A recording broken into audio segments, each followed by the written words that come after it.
Good evening, hello and welcome to this special broadcast. I'm Anusha Soni.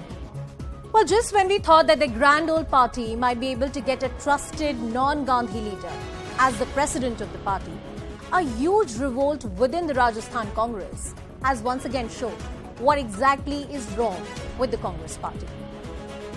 Well, this has led to a standoff between the Congress leadership and the Gehlot loyalists. The party high command had also sought a report from its party observers, Mr. Mallikarjun Kharge and Ajay Makar. As the crisis erupted over the Rajasthan Chief Minister post, Ashok Gehlot seems to be inching out or not. That's the key question. Perhaps time will only tell us. The trouble within the party, though, is not new. We have seen revolts in the state of Uttarakhand, Goa, Chhattisgarh and Madhya Pradesh earlier. But what makes this trouble far worse than the other ones is that it overshadows the impending elections for the post of the Congress president. This also once again highlights the leadership crisis within the party, which is far from being resolved. Our focus this week.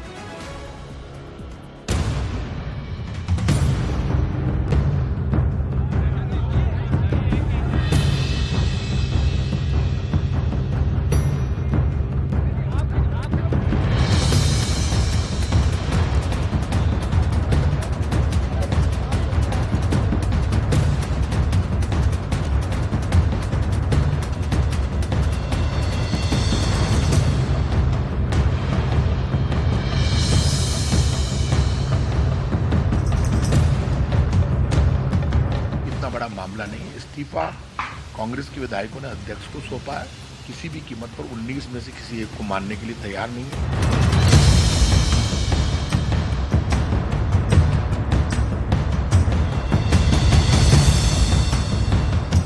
खुद Congress party अपनी चतुराई के चक्रव्यूह में बुरी तरह से फंस गई।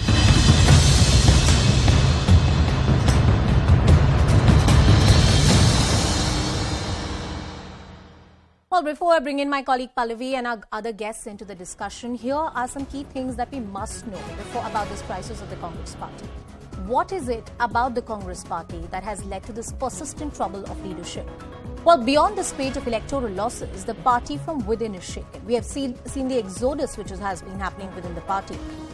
From the young to the old guard, there have been people who have been unceremoniously exiting the party. Party titans are unwilling to don the crown of thorns. They know that perhaps the real power will not lie with the non-Gandhi face. At least that is the apprehension. And the likes of Ashok Gehlot are very, very scared to let go of their political future or the grip, for example, that he has over the state of Rajasthan. The central leadership looks diminished, clueless, ineffective. Not the first time that analysts and experts would say that there's so much more that the leadership could have done. Gandhis no longer hold the kind of authority and power that they had at one point in the history. Mrs. Sonia Gandhi, of course, is the longest-serving Congress president. Briefly, there was Rahul Gandhi, and right now she's the Congress working president. Talking about the image of Mr. Ashok Gehlot, his image also changes in many ways. I mean, he was perceived as a Gandhi loyalist, to powerful, chief minister who's not ready to let go of the power within the state. The Ashok Gehlot versus Sachin Pilot tussle is an old one. It looked like it might be resolved, but it's not. There are also big flaws in intra-party communication strategy. Some experts would say, well, you could have predicted what is happening right now and be ready for it. But it looks like that the party high command was not ready to deal with the situation. As a result, not just the Congress president elections and the narrative around it has been overshadowed, there is mayhem in Rajasthan and shadow over the party elections as well. Will we be able to see a credible face, a strong face leading the party? Pallavi Ghosh, our senior editor, has been tracking all the developments from the grand old party. Pallavi, what should we believe? Is Ashok Gehlot in the race or he's out? Well, that's a very tough one to answer, really, Anusha. Well, I think an attempt has been made to reach out to Mrs. Gandhi and the rest of the Congress party by Ashok Gehlot when he spoke to her a short while back. And he did say that, my intention was never to disrespect. And I'm completely unaware of what happened really and the steps which are taken by the MLAs. Now, for argument's sake, Anusha, if he decides to contest the elections, whether he's going to muster the support of those 9,000 delegates. See, one thing has become very, very clear in the last 2 days, that this whole idea which was being floated, that it's a neutral election, and the Gandhis are going to have a hands-off kind of an attitude. They're not going to favor or not favor anyone. That myth has been busted. It's very clear that they do want someone whom they can trust. and someone who, at the end of the day, the buck will stop actually at 10 Janpad, and all the unfavorable, kind of decisions would be taken by the new party president. Now, in that context, even if Ashok Gehlot is expected to file his nomination papers before the 30th, that's possibly on the 29th as well, can he really win? Or will there be some kind of a backroom game which is going to be orchestrated to ensure that Ashok Gehlot is defeated? What really serves this purpose, and there's a precedence of this in the Congress party, is also to show that he's not much of a magician as he's being made out to be. And second, it could diminish his clout within Rajasthan as well, which could possibly pave the way for having a chief minister the choice of the Gandhi. Pallavi, two aspects I want to talk about.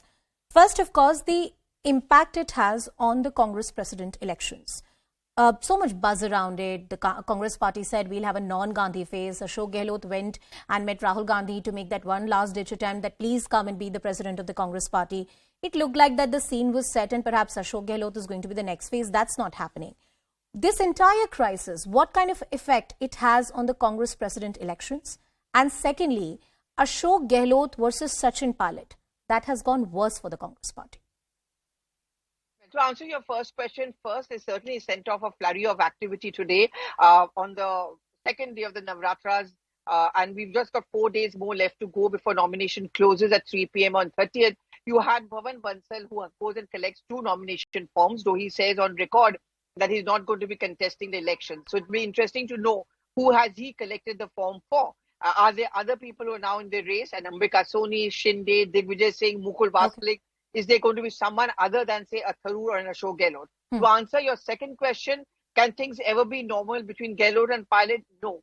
Because in Punjab also, when they replaced Captain Amrinder Singh in the hope that there would be peace, we never saw that peace and stability. There was infighting, bickering, and the result is for all of us to see where Aam Aadmi Party took advantage of that. In Rajasthan also, I'm quite sure it may have its toll on the electoral results. All right, Pallavi, my last bit before I let you go, I want to ask that question again to you. When we reach that conclusion in the next 24 to 48 hours that whether Ashok Gehlot is in or out, what are the key factors to watch out for? Well, the key factor to watch out for is that if he files his nomination papers, does he really win? And has Sonia Gandhi completely forgiven him? Because, she's also not known one to forget in a hurry, so that sense of hurt which she showed yesterday when she met the observers and told them that why did he have to do it? Is she likely to forget? And second is one, when your trust is shaken, can it be restored that easily? So it'll be interesting to watch if there are going to be others other than Tharoor as well as Ashok Gehlot. And if Ashok Gehlot indeed contests the election, does he manage to win or not? Thank you, Pallavi. We'll keep all our eyes on those crucial developments within the grand old party.